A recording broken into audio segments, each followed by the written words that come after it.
عائشہ ایک خوبصورت اور نیک دل لڑکی تھی جو اپنے گاؤں میں جنگل کے قریب رہتی تھی۔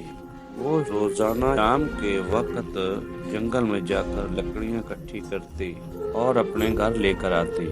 اور ایک دن ایسا آیا کہ عائشہ جنگل میں لکڑیاں اکٹھی کرتی کرتی جنگل میں دور چلی گئی اور ایک عجیب سی سنسناہٹ محسوس کی۔ اچانک ایک ٹھنڈی ہوا چلنے لگی اور ایک طرف سے گہری اور بھاری آواز گونجی جو عائشہ کے کانوں تک آ پہنچی۔ تم یہاں کیا کر رہی ہو؟ عائشہ نے چونک کر پیچھے دیکھا۔ چمکتی سرخ آنکھوں والا عائشہ کے سامنے جن کھڑا تھا۔ عائشہ اچانک سے خوف زدہ ہو گئی اور بھڑبڑاہٹ میں کہنے لگی کہ میں لکڑیاں لینے آئی ہوں۔ یہ آواز سنتے ہی جن مسکرا دیا اور کہا کہ تم تو بہت خوبصورت ہو۔ میں نے آج سے پہلے کسی انسان کو اتنا خوبصورت نہیں دیکھا ہے۔ اور وہ جن عائشہ کے ارد گرد چکر کاٹنے لگا جیسے کوئی شکاری شکار کرتا ہے، اور عائشہ نے ڈر کے مارے لکڑیاں وہیں چھوڑی اور اپنے گھر کی طرف دوڑ لگا دی۔ گھر آ کر دیکھتی ہے کہ وہ لکڑیاں تو اس کے گھر پر آ گئی ہے۔ لکڑیوں کو دیکھ کر عائشہ اور بھی حیران اور پریشان ہو گئی اور سوچنے لگی کہ یہ لکڑیاں تو میں جنگل میں چھوڑ کر آئی ہوں، یہاں کیسے پہنچ گئی؟ عائشہ نے بیٹھ کر ساری رات یہ سوچتے ہوئے گزار دی کہ وہ آواز کس کی تھی اور یہ لکڑیاں یہاں کیسے پہنچی۔ اگلے ہی دن وہی سایہ عائشہ کے قریب آ جاتا ہے اور وہی سایہ عائشہ سے کہنے لگا کہ عائشہ میں تم سے محبت کرتا ہوں اور میں تمہیں لینے آیا ہوں۔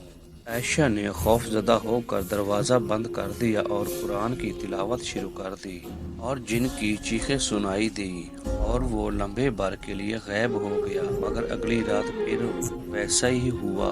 جیسے ہی رات ہوتی وہ جن عائشہ کے گھر آ جاتا۔ ایک دن جب عائشہ جنگل میں گئی تو جن نے دیکھا کہ عائشہ آ رہی ہے۔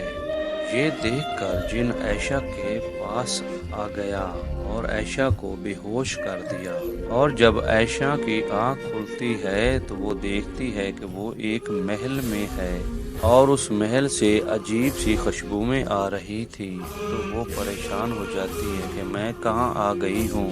اتنے میں وہ جن عائشہ کے پاس آ جاتا ہے اور کہتا ہے کہ عائشہ آج سے تمہارا گھر یہی ہے، تم نے میرے ساتھ زندگی گزارنی ہے کیونکہ میں تم سے محبت کرتا ہوں۔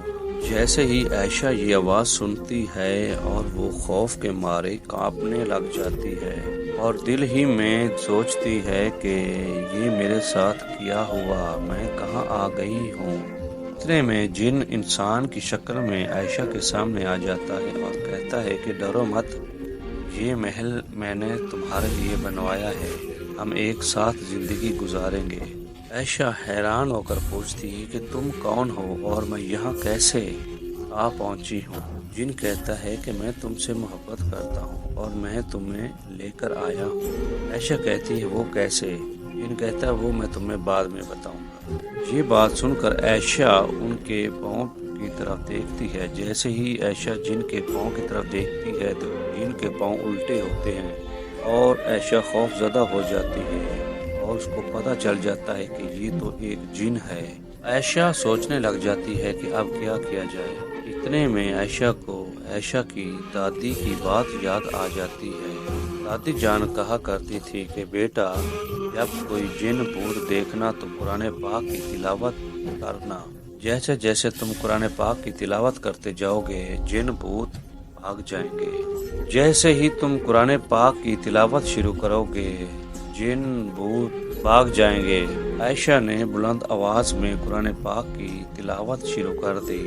جیسے ہی جن قرآن پاک کی تلاوت سنتا وہ گھبرانے لگ گیا اور عائشہ کو کہتا کہ بند کرو یہ پڑھنا، لیکن عائشہ نے قرآن پاک کی تلاوت جاری رکھی کیونکہ عائشہ یہ جان چکی تھی کہ اس کی دادی نے کہا تھا جب بھی تم کوئی مصیبت میں ہو تو قرآن پاک کی تلاوت شروع کر دینا، ہر مصیبت دور ہو جائے گی۔ اور دیکھتے ہی دیکھتے جن غائب ہو گیا اور عائشہ قرآن پاک کی تلاوت کرتی رہی اور اپنے گھر کی طرف چل پڑی۔ اور جب عائشہ مڑ کے پیچھے دیکھتی ہے تو محل بھی غائب ہو چکا تھا